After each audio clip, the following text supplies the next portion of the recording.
નગરમાં બનાવટી સાટા ખાત કૌભાંડના આરોપીઓને કોર્ટમાં રજૂ કરીને પોલીસે 7 દિવસના રિમાન્ડ માંગ્યા હતા, જ્યારે કોર્ટે 2 દિવસના રિમાન્ડ મંજૂર કર્યા હતા।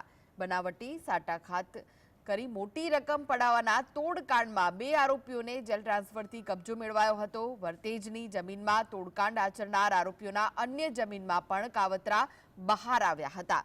આરોપીઓ જાલી દસ્તાવેજો અને કુલ મુખ્તિયારનામું ઊભું કરીને સરકારી કચેરીઓમાં વાધા અરજી કરીને તોડ કરતા હતા, જેમાં મહાવીરસિંહ ઉર્ફે ગલકુ, પ્રદ્યુમનસિંહ ઉર્ફે પદુભા અને છત્રપાલસિંહ ઉર્ફે સતુભા સરવૈયા કેસમાં જેલની હવા ખાઈ રહ્યા છે।